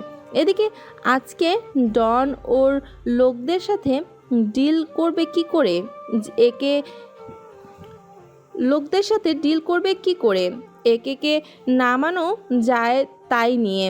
এদিকে ওরা সবাই চলে আসে। আকাশও রেডি হয়ে লাইভে সরাসরি দেখাতে থাকে। এদিকে ডন, আমি বুঝতে পারছি না ওই রিপোর্টার আসলে কে, কেন ও আমার পিছনে পড়ে আছে, তাই তো বুঝতে পারছি না। সব সময় আমার লোকদেরই টার্গেট করে। ওই রিপোর্টারের সব তথ্য কি বের করছিস? বস, ওই রিপোর্টার আমাদের এখানে থাকা সব লোকেদের পেছনে পড়ে আছে। ওরা যেখানে যাচ্ছে সেখানে ও রিপোর্টার ভিডিও করছে, তার সাথে পুলিশে খবর দিচ্ছে। ওই রিপোর্টার কোনো এজেন্ট নয় তো, যে ছদ্মবেশে ধারণ করে আমাদের সবাইকে বোকা বানাচ্ছে? কিন্তু তা কী করে হয়? তবে ছেলেটা মারামারি হতে শুরু করে সব কিছুই ভালো জানে। তাছাড়া আজকে সকালে একের লোক ওই রিপোর্টারকে মারতে গিয়েছিল, কিন্তু ওই রিপোর্টার ওদেরকেই উল্টে মেরে ফেলে। ওই রিপোর্টারের মধ্যে কিছু তো স্পেশাল আছে, যা আমার কেউ দেখছি না। বস, ছেলেটা তো বাংলাদেশ থেকে এসেছে, তাই ওখান থেকে কোনো না কোনো ক্লু তো পাবই। তাই আপনি অনুমতি দিলে আমি বাংলাদেশে যাব। আপনি এখন আমাদের লোকজনকে বলে দেন কীভাবে ওরা চলাফেরা করবে এই নিয়ে। যা আমরা কেউ দেখছি না। তোমরা আমার হয়ে কাজ করো, তাই তোমরা একটু সাবধানের সাথে কাজ করবে। আমরা যেহেতু বেআইনি কাজ করি, তাই ইচ্ছে করলেই পুলিশকে জানাতে পারবো না। ওই ছেলে কিভাবে কি খবর পায় তা তো আমরা কেউ জানি না। তাই তোমরা কোথাও গেলে খুব সাবধানের সাথে থাকবে, ঘন ঘন জায়গা বদল করবে, এতে করে তোমাদের ওই রিপোর্টার ধরতে পারবে না। তাহলে এখন তোমরা আসতে পারো। ওরা ওখান থেকে চলে যায়। এইদিকে আকাশ ভাবতে থাকে। যে করেই হোক ওই ছেলেকে বাংলাদেশ থেকে আটকাতেই হবে, কেননা বাংলাদেশে যদি ও আমার সব তথ্য জোগাড় করে ফেলবে। তাই আকাশ লাইভ অফ করে ওই ছেলেটার পিছু পিছু যেতে থাকে, কেননা ওই ছেলেটা 5 দিন আগে যেতে পারবে না, কারণ এখনও ওই ছেলেটার পাসপোর্টও নেই। তাই এই কয়েকদিন আকাশের বিয়েও হয়ে যাবে, আর হানিমুনে ইরাকে নিয়ে বাংলাদেশে এসে ওই ছেলেটাকেও মেরে ফেলতে পারবে। ওই দিন আকাশ হোটেলে চলে আসে। 2 দিন পর আজকে আকাশ ও ইরার বিয়ে হয়ে গেল। আকাশ অনেক শান্তিতেই আছে, কেননা আকাশ এখন বর্তমানে ইরাদের বাড়িতে আছে। তার উপর ইরার মতো একটা ভালো মেয়েকে জীবনসঙ্গী হিসেবে পেয়েছে, সেজন্য। এদিকে ইরা আকাশকে বলে, আচ্ছা আমরা হানিমুনে কোথায় যাব? আচ্ছা, বাংলাদেশ গেলে কেমন হয়? তাহলে তো ভালোই হবে, তোমার দেশ থেকেও ঘুরে আসা যাবে। তাহলে আমরা কালকেই যাব। কি কালকেই? তুমি সব গুছিয়ে রাখো। আচ্ছা রাখবো। কথাগুলো ইরা আকাশের বুকে মাথা রেখে কথাগুলো বলছে। অন্যদিকে ইরা বুক থেকে ওঠার সময় আকাশের কপালে চুমু দিয়ে উঠে যেতে গেলে আকাশও ইরার হাত ধরে টেনে নিজের কাছে টেনে নেয়। টেনে নিয়ে ইরার কপালে একটা চুমু দেয়। পরের দিন সকালে ইরা ও আকাশ মিলে ইরার আব্বুর সাথে কথা বলে বাংলাদেশে যাওয়ার জন্য। ওরা বিকালের ফ্লাইটে আমেরিকা থেকে বাংলাদেশে চলে আসে। ওরা ওখান থেকে একটা গাড়ি নিয়ে চলে আসে গুলশান 1-এ, কেননা এখানে একটা বাড়িতেই আকাশের বাড়ি ছিল। এছাড়া আকাশের অনেক কাহিনীও আছে যা আপনারা জানতে পারবেন। ওরা গাড়ি থেকে নেমে ভিতরে চলে আসে। ওয়াও, এই বাড়িটা কার? এটা আমার বাড়ি। এত সুন্দর বাড়ি রেখে তুমি? মাঝে মাঝে পরিস্থিতির কারণে যেতে হয়। এখন চলো তোমাকে বাড়িটা ঘুরে দেখাই। এইদিকে আকাশ ইরাকে বাড়িটা ঘুরিয়ে দেখাতে থাকে, ইরাও বাড়িটা দেখতে থাকে। এটা হচ্ছে আমার বেডরুম। ওয়াও, অনেক সুন্দর, কিন্তু এত পরিষ্কার কিভাবে? না মানে কয়েকদিন না পরিষ্কার করলে তো ময়লা হয়ে যায়, কিন্তু এই তো দেখছি অনেক পরিষ্কার। এখানে কেয়ারটেকার থাকে, ও পরিষ্কার করে। ও, তাহলে আমি ফ্রেশ হতে যাই। আচ্ছা যাও। এদিকে আকাশ ভাবতে থাকে কিভাবে কি করতে হবে। এরা ফ্রেশ হয়ে আসে। ওই দিন রাত হয়ে যাওয়ায় আকাশ খাবার আনিয়ে নেয়। এইদিকে একটা কল আসে। আকাশ কলটা রিসিভ করে বলে, স্যার, আমরা চলে এসেছি বাংলাদেশে, তাই আপনাকে কোনো টেনশন করতে হবে না। ইরার সাথে কথা বলেন। এদিকে ইরার আব্বু ইরার সাথে কথা বলতে থাকে। এর কিছুক্ষণ পর অন্তর কল দেয়। বলো, ওই দিকটার খবর কি? ওই লোকটা বাংলাদেশে আজকের সকাল 10টায় আসবে। আমি ওই লোকটার সাথে একই প্লেনে আসতেছি। ভালো করছো। যদি পারো ওর শরীরে ট্র্যাকার সেট করে দাও, তাহলে ওকে সহজে খুঁজে বের করতে পারবো। আমি তাহলে চেষ্টা করব। ওকে সেট করতে পারলে আমাকে নক দিবে। এদিকে আকাশ আর ইরা ঘুমিয়ে যায়। অন্যদিকে অন্তর রাজীবের পিছু পিছু যেতে থাকে। অন্তর রাজীবের কাছে যেতেই ওর গায়ের উপর থেকে নিচে পড়ে যায়, সাথে টোকার অন্তর রাজীবের কাছে যেতেই ওর গায়ের উপর থেকে নিচে পড়ে যায়, সাথে টোকার ওর জুতোর মধ্যে আটকে যায়। টোকারটা অনেক ছোট, যা রাজীব খুঁজেও পাবে না। অন্তর পড়ে যাওয়াতে রাজীব ওকে নিচ থেকে হাত বাড়িয়ে তুলে নেয়। সরি স্যার, আমি বুঝতে পারিনি। ঠিক আছে, এরপর থেকে দেখে শুনে চলবেন। ঠিক আছে স্যার। পরের দিন সকালে অন্তর ও রাজীব ওরা একসাথে নেমে যায়। এদিকে আকাশ ঘুম থেকে উঠে দেখে ইরা মাথার চুল আঁচড়াচ্ছে। আকাশ বিছানায় থেকে ইরার কোমরের দিকে তাকিয়ে আছে। কিছুক্ষণ পর ইরা খেয়াল করে, তাই ভুরু কুঁচকে আকাশের দিকে তাকায়। কি ব্যাপার? কই কিছু না তো। তাহলে এভাবে তাকিয়ে কেন আছো? এমনি সুন্দর জিনিস কার না ভালো লাগে? আমার দেখেই তো তাকিয়ে আছি, অন্যের হলে তো তাকিয়ে থাকতাম না। তাই বলে এইভাবে তাকিয়ে থাকবে নাকি? সব তো তোমারই। হয়েছে, এবার ফ্রেশ হয়ে আসো, নাস্তা দিচ্ছি। বাহ, নাস্তা কি তুমি বানিয়েছো? কেন, আমি বানালে কি খাবে না? কি যে বলো না, তুমি বানালে তো আমি ফ্রেশ না হতেই খাওয়া শুরু করব। এত এক্সাইটেড হওয়ার কিছুই নেই, ফ্রেশ হয়ে আসো, আমি খাবার নিয়ে আসতেছি। আকাশ ফ্রেশ হতে চলে যায়। ও অন্যদিকে ইরা নিচে এসে খাবার নিয়ে উপরে চলে আসে। ইরা নিজ হাতে আকাশকে খাইয়ে দেয়। খাবার খাওয়ার সময় শাকিল কল দেয়। হ্যাঁ বলো। বন্ধু, আমি তো বাংলাদেশে চলে এসেছি। ওর লোকটা ওই লোকটার পায়ের জুতার মধ্যে ট্র্যাগার লাগিয়ে দিয়েছি। ভালো করছো। তুমি ওখানকার একটা হোটেলে উঠে পড়ো। বাকিটা আমি যেভাবে বলবো সেভাবে করবি। কোনো ভুল করলে চলবে না কিন্তু। কোনো চিন্তা করতে হবে না। তাছাড়া ভালোই হলো তুই আমাকে ওই লোকটার ছবি দিয়েছিস, নয়তো আমি ওকে চিনতেই পারতাম না। এখন একটা হোটেলে উঠে যা, তার সাথে ওই ট্র্যাকারটা অন করে ওর লোকটার লোকেশন জেনে নে তুই। তাহলে তাই করব। এদিকে আকাশ অনন্তের সাথে কথা বলে খেতে থাকে। আকাশ ইরাকে খাইয়ে দিচ্ছে আর ইরা আকাশকে। ওরা দুজনেই খাওয়া শেষ হয়ে গেল। চলো না ইরা, তোমাকে নিয়ে ঘুরে আসি। তাহলে তো ভালোই হয়, কিন্তু যাব কোথায়? আগে শাহবাগ যাব, ওখানে জাদুঘর ঘুরে তারপর না হয় পার্কে যাব। তাহলে তো খুব মজাই হবে। তুমি ফ্রেশ হয়ে নাও। এদিকে আকাশ না থাকার কারণে আমেরিকায় এখন ডন ভালোই নিজের কাজ চালিয়ে যাচ্ছে। কেননা এখন ডনের মালামালের উপর কেউ হাত দেওয়ার সাহস পায় না। এদিকে ডন রাজীবের কাছে কল দেয়। রাজীব, ওই দিকটার খবর কি? বস, আমি তো একটা হোটেলে এসেছি, কিন্তু আমি তো এখানকার কিছুই চিনি না, তাই বের হয়ে কোথায় যাব কি করব কিছুই বুঝতে পারছি না। ঠিক আছে, আমি একজনের ব্যবস্থা করতেছি। ওই ছেলেটা তোমাকে সাহায্য করবে। আমি ছবি পাঠিয়ে দেব, সাথে তোমার হোটেলে ওকে পাঠিয়ে দেব।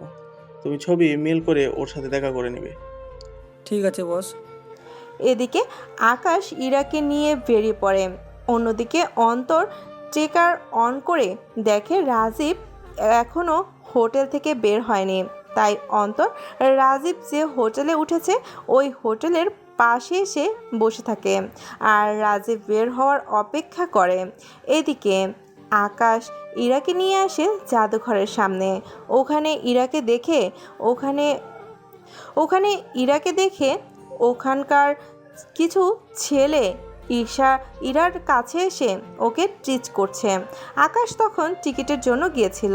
কিছুক্ষণ পর টিকিট নিয়ে এসে দেখে ইরার চারপাশে কিছু ছেলে দাঁড়িয়ে আছে। তা দেখে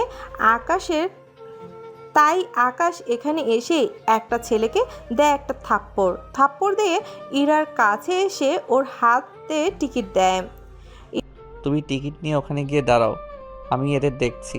ইরা ওই দিকটায় গিয়ে দাঁড়ায় ওই ছেলেকে থাপ্পড় দেওয়াতে। ওর বাকি লোকগুলো আসে আকাশকে মারার জন্য।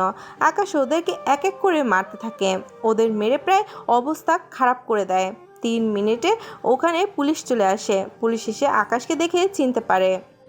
আরে স্যার, আপনি এখানে কবে এসেছেন? আমি এসেছি 2 দিন হলো। এসেছি আমার বউকে নিয়ে। ভেবেছি ওকে এখান থেকে ঘুরিয়ে নিয়ে যাই, কিন্তু এই ছেলেগুলো তা করতে দিল না, তাই ওদের। বুঝতে পারছি। সেন্টি ওদের নিয়ে থানায় চলে যাও। আর স্যার, ম্যাডাম কি বাংলাদেশে না আমেরিকার? ও তো আমেরিকার, কিন্তু কেন? স্যার, আপনি তো জানেন না, অন্য দেশ থেকে পাসপোর্ট সাথে করে নিয়ে ঘুরতে হয়। তো ম্যাডামের পাসপোর্ট কি আছে নাকি বাসায় রেখে এসেছেন? পাসপোর্ট তো বাসায়। এখন স্যার, আপনার জন্য আর চেক করলাম না, কিন্তু পরের বার ওনার পাসপোর্ট নিয়ে বের হবেন। বুঝতেই তো পারছেন আপনি। তা নিয়ে তোমাকে চিন্তা করতে হবে না। তাহলে এবার আমি ভিতরে যাই। ঠিক আছে, যান স্যার আপনি। এদিকে আকাশ ইরাকে নিয়ে ভেতরে যায়। ভেতরে পুরো জাদুঘর ঘুরে দেখাতে থাকে। ঘোরা শেষ হলে আকাশ ইরার অনেকগুলো ছবি তুলে রাখে। ওখান থেকে কিছু ছবি ইরার আব্বুকে পাঠিয়ে দেয়, কারণ আকাশ ওনার মেয়েকে এখানে এসে এই শহরটা ঘুরে দেখাচ্ছে নাকি কাজ করাচ্ছে তা তো দেখাতে হবে। উনি ছবিগুলো দেখে অনেক খুশি হয়, কেননা আকাশ ওনার মেয়েকে খুশিতে রেখেছে সেজন্য। ওরা জাদুঘর দেখা শেষ করে চলে আসে রমনা পার্কে। তবে পার্কে ঢোকার আগেই ওরা দুপুরের খাবার খেয়ে নেয়। খাবার খাওয়া শেষ করে ওরা পার্কে ঢুকে যায়। ওখানে ওরা দুজনে অনেক সময় কাটায়, সময় কাটিয়ে ওরা বাসায় চলে আসে। এদিকে ডনের দেওয়ার ছবির লোকটাকে খুঁজতে রাজীব নিচে নামে। ওখানে নেমে রাজীব ছবির সাথে মিল করে একজনকে খুঁজে পায়। লোকটাকে খুঁজে ওর কাছে যায় এবং নিজের পরিচয় দেয়। এখন যেহেতু রাত, তাই এখন বের হওয়াটাই ভালো হবে। তোমার পরিচয় কি তা আমি জানতে চাই না। আমি যে কাজে এসেছি শুধু ওই সব তথ্য পেলে আমার হলে। এদিকে রাজীব ওই লোকটাকে নিয়ে বের হয়ে যায়। অন্যদিকে অন্তর ওদের পিছু করতে করতে চলে যায়, কেননা ওরা কি করে না করে সব তথ্য অন্তর জোগাড় করতে থাকে। এদিকে 3 থেকে 4 দিন কেটে যায়। আকাশও ইরার দিন ভালোই যাচ্ছে, কেননা আকাশ ইরাকে নিয়ে প্রতিদিন ঘুরতে বেরোয়, সাথে এই শহরের অনেক কিছুই ঘুরে ঘুরে দেখায়। এদিকে রাজীবও প্রায় অনেক তথ্য জোগাড় করে ফেলেছে, কিন্তু সেসব তথ্য কতটুকু সত্য তা আকাশ অন্তরের কাছ থেকে জেনে নেবে। এদিকে 7 দিন কেটে যায়। আমেরিকায় আকাশ না থাকায় অনেক রকমের ক্রাইম বেড়ে যায়। ডন আগের চেয়ে অনেক শক্তিশালী হয়ে যায়, কেননা এই কয়েকদিনে ডন অনেক অস্ত্র আনিয়ে নেয়। এদিকে আকাশ এখন প্রায় যাওয়ার পথে, তাই আকাশ হীরাকে বলে, আমরা কালকেই ফিরে যাব। কি বলছো এত তাড়াতাড়ি? কি করব, ওই দিকের তো অবস্থা অনেকই খারাপ। তাতে কি, তার জন্য পুলিশ আসে। তোমাকে এই নিয়ে তাতে কি, তার জন্য পুলিশ আছে, তোমাকে এই নিয়ে টেনশন করতে হবে না। তুমি এখন এখানে বসো, আব্বুর সাথে আমি কথা বলবো। আমরা আরো 5 দিন থাকবো, এরপর যাব। ঠিক আছে, তুমি যখন বলছো তাহলে আরো 5 দিন না হয় থাকি।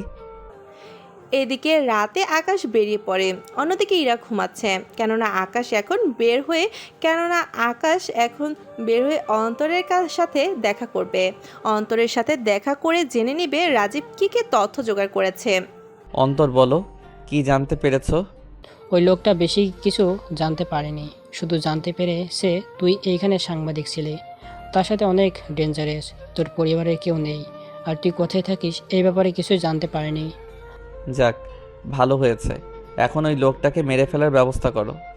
অনেক দেরি হয়ে গিয়েছে, ও লোকটা তো চলে গিয়েছে। কি চলে গিয়েছে? এখন তাহলে কি হবে? আরে তেমন কিছু হবে না, তাছাড়া ওই লোকটা যে কাজে এসেছে সে কাজটা তো মনে হয় হয়ে গিয়েছে কোনো না কেননা ও যা যা জানতো তা তো মনে হয় ওর বসকে বলে দিয়েছে, তাই ওকে আর মেরে কি করব। আরে ওই লোকটা হচ্ছে ডনের ডান হাত ছিল, এখন কি যে হবে। আচ্ছা বাদ দে, এখন তুই কই থাকিস? তাই তো জানি না। পরে বলবো। আচ্ছা যাই তাহলে। এদিকে অন্তর চলে যায়, অন্যদিকে আকাশ বাসায় এসে শুয়ে পড়ে। ইরাকে একটু বুঝতে দেয়নি যে আকাশ যে রুমে ছিল না।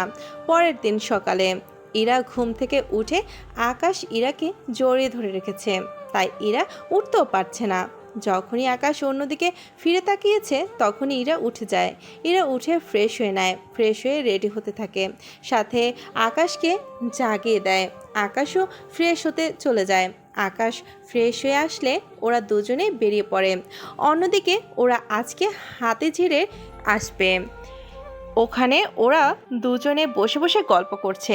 অন্যদিকে আমেরিকায় একে লোক পুরো শহরে আতঙ্ক সৃষ্টি করে রেখেছে, কেননা ডনের লোক এই কয়েকদিনে অনেক কিছু অন্য সব দেশ থেকে আনিয়ে নিয়েছে, তাই একের লোক এখন ডনের লোকদের যেখানে পাচ্ছে মেরে ফেলছে, সাথে ডনের লোকও কম না, ওরাও একের লোকদের মারতে থাকে।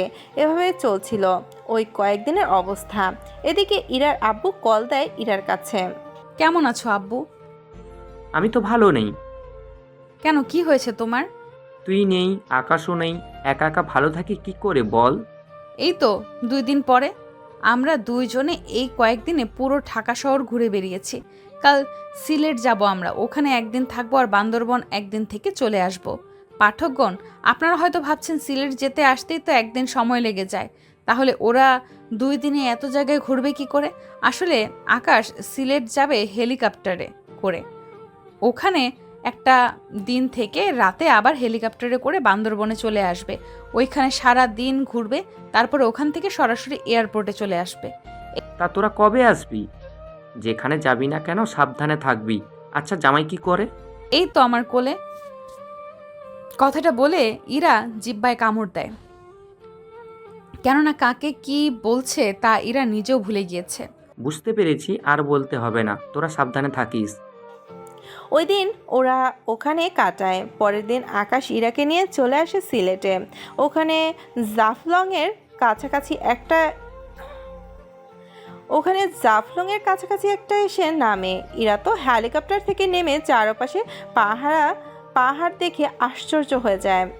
সত্যি, তাহলে তো অনেক মজা হবে। এখনো তো কিছুই দেখলে না, নিচে চলো, তাহলে আরো অনেক কিছু দেখতে পাবে।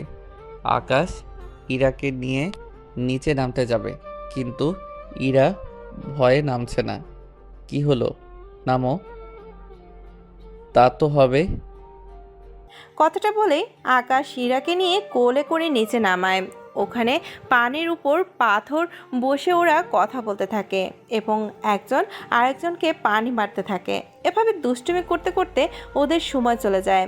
তার সাথে ওখানে অনেক ছবি তুলে ওরা দুজনে। পানিতে অনেক স্রোত থাকায় ওরা কেউ পানিতে নামেনি, তাই নৌকায় করে ঝর্ণা ধারে যায়। ওখানে কিছু দূর হেঁটে ওরা ঝর্ণার কাছে আসে। ঝর্ণার উপরে ওরা দুজনে কিছুটা উঠে ওখানেও অনেক ছবি তুলে ওরা সাথে অনেক মজাও করে। ওই দিনটা ওদের ওইভাবেই কেটে গেল। সন্ধে হতেই ওরা ওখানকার হোটেলে খাবার খেয়ে নিল। খাবার খেয়ে আবার রওনা দিল বান্দরবানের উদ্দেশ্যে। সত্যি আকাশ, এই জায়গাটা না ঢাকার থেকেও অনেক সুন্দর, তবে এতটা ভয়ঙ্কর কি বলবো তোমায়। তা তো হবেই, এখন যেখানে যাব ওই জায়গাটাও অনেক ভয়ঙ্কর, শুধু পাহাড়ই দেখতে পাবে। অনেক মজা হবে। এইদিকে রাতে রাতে ওরা বান্দরবান চলে আসে। ভোর হতেই ওরা খাবার খেয়ে নেয়। ওখান থেকে ওরা চলে আসে মেঘনা পার্কে। ওখানে ওরা সিঁড়ি বেয়ে নিচে নামে। ঝুলন্ত ব্রিজে ওরা দুজনেই অনেক সময় কাটায়। ওখানে ওরা দুজনেই ব্রিজ পার হয়ে পাহাড়ের উপরে ওঠে। এভাবে 3 ঘন্টা ওরা মেঘনায় কাটিয়ে দিল। এরপর আসলো মেঘালয়া। ওখানে ওরা এসে পাহাড় দেখতে লাগলো। এখন চলো, তোমাকে একটা মন্দিরে নিয়ে যাই। কিসের মন্দির ওটা? আসলেই দেখতে পাবে। এইদিকে আকাশ ইরাকে নিয়ে স্বর্ণ মন্দিরে আসে। ওই মন্দির থেকে ইরা তো অবাক, কেননা ইরা মনে করেছিল এই মন্দিরটা স্বর্ণের তরী। তাই আকাশকে বলে, আচ্ছা, এই মন্দিরটা তো দেখছি পুরোই স্বর্ণের। এখানে যদি কেউ একটা টুকরো নিয়ে যায় তাহলে তো অনেক টাকা পাবে। এদিকে ইরার কথা শুনে আকাশ হাসবে না অন্য কিছু করবে বুঝতে পারছে না। ভিতরে চলো, তাহলে সবটা বুঝিয়ে বলতে পারবো। এদিকে ওরা ভেতরে গেলে আকাশ ইরাকে সবটা বুঝিয়ে বলে। ও, তার সাথে এগুলো রং করা, আর ভেতরে যে মূর্তিটা আছে ওই মূর্তির মুখটাই শুধু স্বর্ণের, তাই তো? ঠিক ধরেছ। তাহলে এইটার নাম স্বর্ণ মন্দির কেন? স্বর্ণের মতো দেখতে বলে? হ্যাঁ, এখন সবটাই তো দেখলে, এখন তাহলে আমাদের এয়ারপোর্টে যাওয়ার পালা। এই জায়গাগুলো অনেক সুন্দর, কিন্তু তুমি কি করলে সব শেষে এখানে নিয়ে আসলে? কি করব? তুমি তো আমাকে আগে কখনো বলনি যে তোমার পাহাড় অনেক প্রিয়। তাহলে তো এখানে অনেক আগেই নিয়ে আসতাম, তাই এখন লেট করা যাবে না। আচ্ছা, এখানে একজনের কাছে শুনেছি কোন জায়গায় গেলে নাকি আকাশের মেঘ ধরা যায়। ওটার নাম নীলগিরি। এখনও সন্ধে হতে 2 ঘন্টা বাকি আছে, তাহলে চলো ওখানে যাই। ওরা দুজনে চলে আসে নীলগিরিতে আসার জন্য ওখানে থাকা এক ধরনের গাড়ি করে আসতে হয়। ওই গাড়ির নাম চাঁদের গাড়ি। ওই গাড়ি করে আসলে চারপাশের সৌন্দর্য ও দেখতে পাবে। ওরা দুজনেই গাড়িতে বসে পড়ে। ওরা দুজনে গাড়িটা একাই নেয়। 1 ঘন্টা পর ওর নীলগিরির চূড়ায় ওঠে। ওখান থেকে নেমে যায়। ওরা ভাড়া মিটিয়ে দেয়, কেননা এখান থেকে ওরা হেলিকপ্টার করে চলে যাবে। ওয়াও, এগুলো কি সত্যিকারের মেঘ? আমার তো বিশ্বাসই হচ্ছে না। বিশ্বাস না হলে এটাই সত্য, এখানে মেঘে মেঘে খেলা করে। এখানে সূর্যাস্ত যখন হবে তখন পুরো সূর্যের ভিতর ঢুকে ছবি তুলতে পারবে, মনে হবে তুমি সূর্যের ভিতরে আছো। সত্যি আমার কত যে ভালো লাগছে, কি বলবো তোমাকে। আগে জানলে এখানে আসতাম সবার আগে। চারদিকে এত পাহাড় যে এখান থেকে যেতেই ইচ্ছে করছে না। কিছুক্ষণ পর সূর্যাস্ত হবে, তখন ছবি তুলবো। কিছুক্ষণ পর সূর্যাস্ত হয়। ওরা দুজনেই অনেক ছবি উঠিয়ে নেয় এখানে।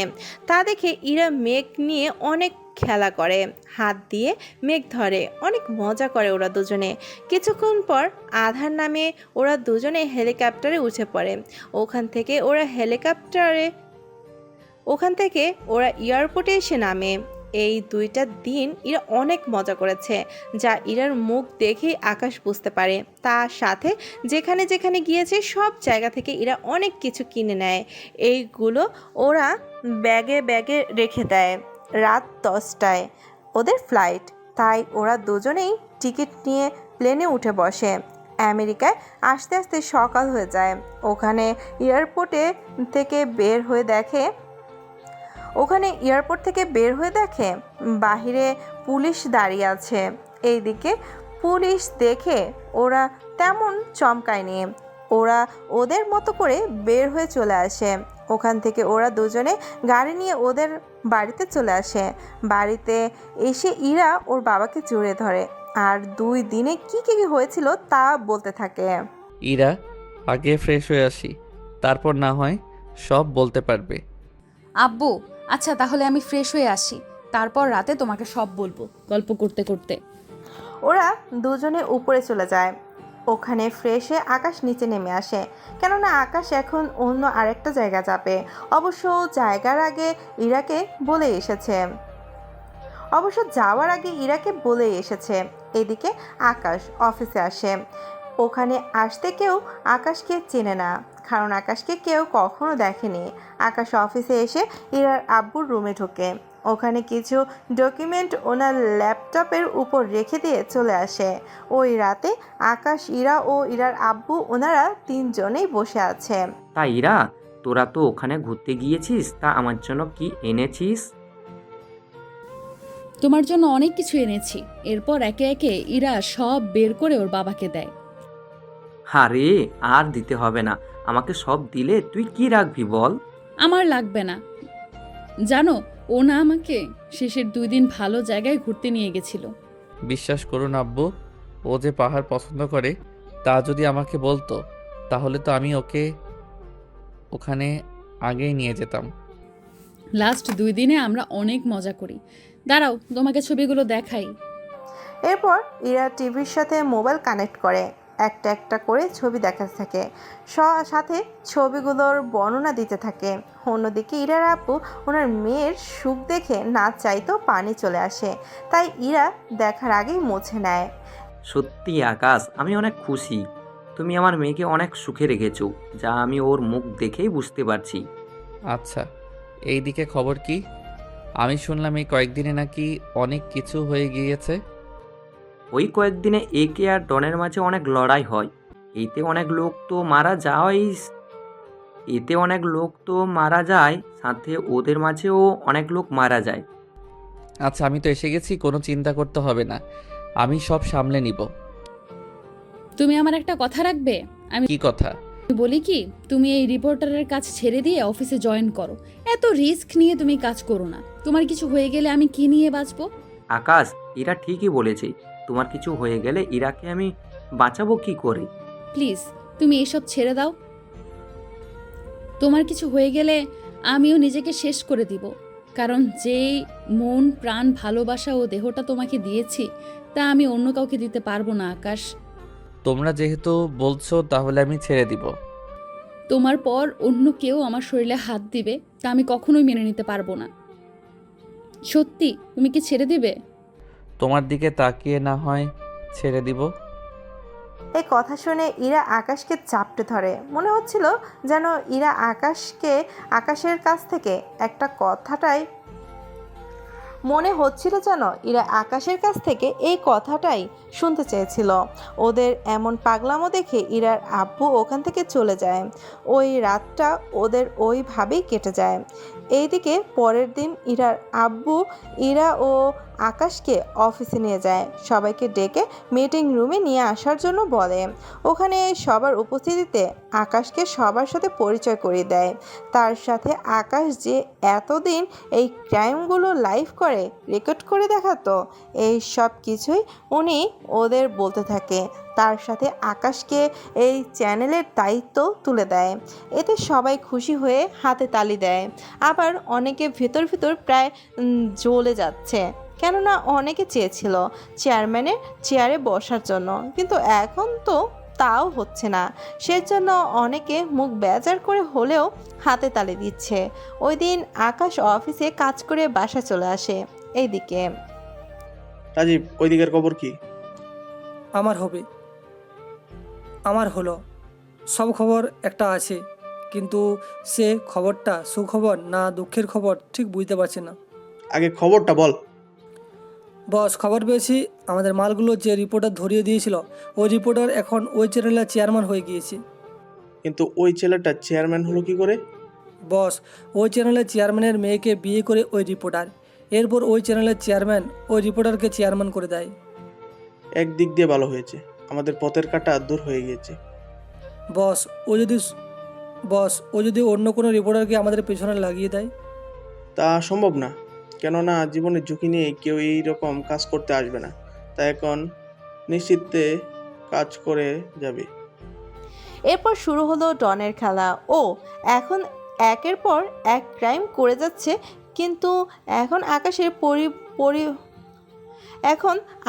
পরিবর্তে এখন একে ডনের বিপক্ষে। কেননা ডন যেখানে ক্রাইম করছে একের লোক সেখানে গিয়ে বাধা দিচ্ছে। এতে করে ডন আরও অনেক ক্ষেপে যায়। তাই এখন নিশ্চিন্তে কাজ করা যাবে। ভেবেছিলাম ওই রিপোর্টার থেকে বেঁচে গেলাম, কিন্তু এই একে আমার পিছনে কেন পড়ে আছে তাই তো বুঝতে পারছি না। বস, এখন তাহলে কি হবে? আমাদের লোকদের তৈরি হতে বল, আমরা ওই একের বিরুদ্ধে যাব।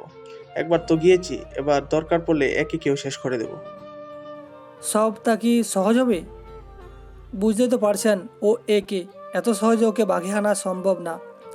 এত সহজে ওকে বাঘে আনা সম্ভব হবে না বলে আমার মনে হচ্ছে। না, আসলে কৌশলে তো আনতে হবে। তাহলে শোন কি করতে হবে।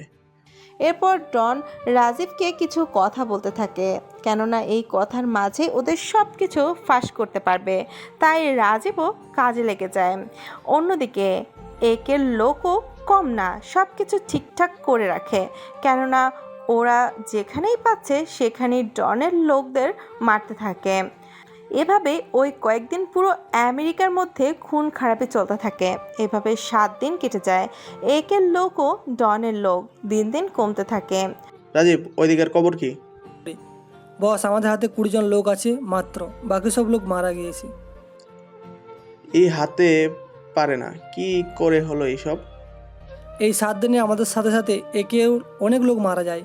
তবে আমরা একের গোপন আস্তানায় হামলা করি, ওখানে একে প্রায় 300 জন লোকের একসাথে মারা যায়। এ হতে পারে না, কি করে হলো এইসব? সাবাস, একদম ঠিক করেছিস। তাহলে তো একে কাছে তেমন কোনো লোক নেই এখন। বস, ঠিক বলতে পারি না কতজন লোক আছে, তো ওদের মনে হয় 30 জনের মতো হবে। তাহলে এবার মাঠে নেমে ওই একে মারতে হয়। অন্যদিকে একে বসে আছে ওর আস্তানায়, কেননা ওর এই গোপন আস্তানায় হামলা করার ফলে 300 লোক মারা যায়। এতে করে একের দলে মাত্র 10 জন লোক বেঁচে আছে, কেননা একে ওর সব লোকদের ওখানে রেখেছিল যাতে করে ডন ওখানে না পৌঁছাতে পারে। কিন্তু কিছু হলো না, সব কিছু শেষ হয়ে গেল। এখন কি হবে? মাত্র 10 জন লোক নিয়ে আমরা চলবো কি করে? বস, ওদের দলের বেশি লোক বেঁচে নেই, কেননা আমরা ওদেরও অনেক ক্ষতি করেছি। তারপরে ওদের অনেক লোককেই আমরা মেরে ফেলেছি। আচ্ছা, এবার শেষ বোঝাপড়া করব এই ডনের সাথে। তাহলে বস, আমি সব কিছু তৈরি করে রাখতেছি। এইদিকে ওরা তৈরি হচ্ছে। অন্যদিকে আকাশ ওর অফিসে ভালোই কাজ করে যাচ্ছে, কেননা ওদের এই অফিসে এই কয়েকদিনে আরও বেড়ে গেছে অনেক কিছু, কেননা এই 7 দিনে পুরো শহরে মাফিয়া মরার খবর ওদের চ্যানেলে দেখা হয়। তার সাথে ওদের চ্যানেলের লোক আগের থেকে অনেক গুণ বেশি দেখে। পরের দিন একে ওর লোকজন নিয়ে বেরিয়ে পড়ে ডনের মারার জন্য। ডনকে মারার জন্য। ওরা ডনের আস্তানায় এসে হামলা করতে থাকে। এতে করে ডনের কিছু লোক মারা যায়, সাথে একের লোকও। কিছু সময়ের মধ্যে একের সাথে সব লোক মারা যায়, আর ডনের সাথে থাকা সব লোকও। একে, আমি তোকে বাঁচতে দিব না। তুই আমার কোনো লোককে বাঁচতে দিলি না। তুইও আমাদের কোনো লোককে বাঁচতে দিলি না। কথাটা বলেই একে গুলি করে ডনকে। এতে করে ডন মাটিতে শুয়ে যায় মরে যাওয়ার আগে। তোর চেহারাটা একবার দেখবি। আকাশ ওর চেহারা দেখালে ডন আরও তাড়াতাড়ি মরে যায়। একে হচ্ছে আকাশ। এভাবে একজন রিপোর্টার হয়ে পুরো দেশটাকে ক্রাইম মুক্ত করে। তার সাথে ইরাকে নিয়ে একটা ক্রাইম মুক্ত দেশে বাস করতে থাকে। গল্পটা কেমন হয়েছে তা কিন্তু আপনারা অবশ্যই কমেন্ট করে জানাবেন। ধন্যবাদ সবাইকে।